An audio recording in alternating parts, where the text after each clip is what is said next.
make sure you got everything under your desk for me, please, okay? When you got your diaries out of your bags tonight, make sure you show Mum and Dad what's going on. Make sure we're ready for sport and ensembles. Purple notes back tomorrow, okay, everyone? Good afternoon, everyone. Good afternoon. All right, we'll see you tomorrow. Have a good one. Parents sometimes wonder about aspects of their child's development, and teachers are often approached by parents with questions. It can take a lot of time and experience to figure out the best way to respond to the many different questions that can come up. Hey there, sweetheart. I'm just going to be 5 minutes. I just need to speak to your teacher, okay? Okay.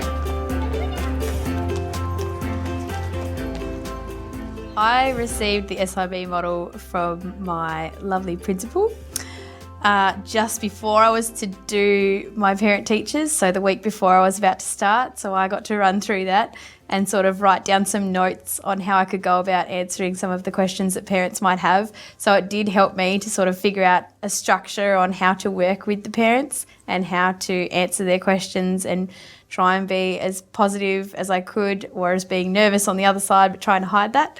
So yeah, it helped. Chloe's dad, isn't it? Yeah, that's right. Oh, how are you, Mr. Fletcher? Yeah, good. Yourself? Oh, well, thanks. How can I help you? Look, sorry to bother you.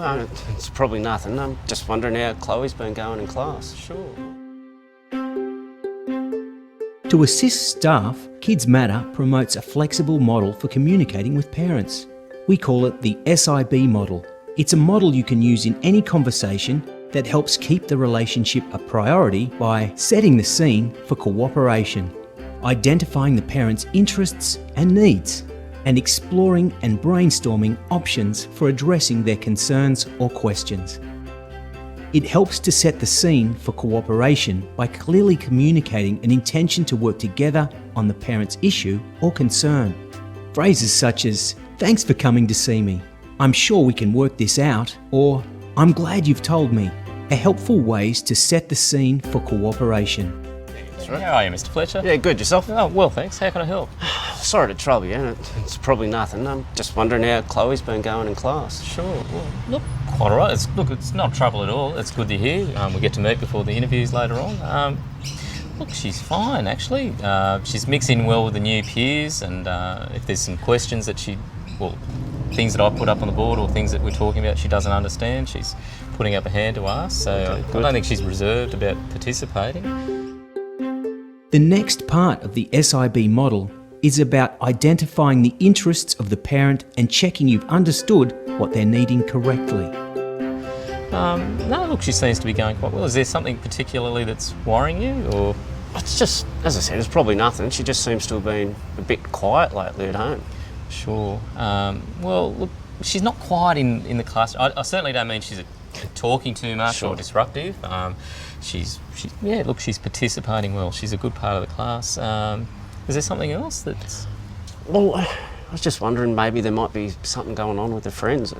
What I've observed so far in the classroom and also when I've been out on playground duty, and she's mixing in quite well with last year's classmates and her new ones. Okay. So Remember that you don't always have to have the answer. Sometimes a good outcome is simply that you'll find out more or speak to someone else who may be able to help. What really matters is that the parent feels as though you've understood their concern and are wanting to help.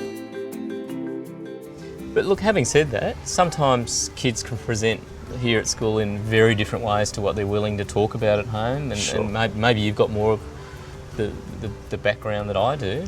Would you be willing for me to have a quiet one-on-one with her? Yeah, of course. Well, anything to help at the moment. All right. Well, look, what I'll do is I'll sit down with her tomorrow and talk about how she's at school. Do you mind if I say that you've come in and that, you know, Dad really cares about you, he's worried about how you're acting at home?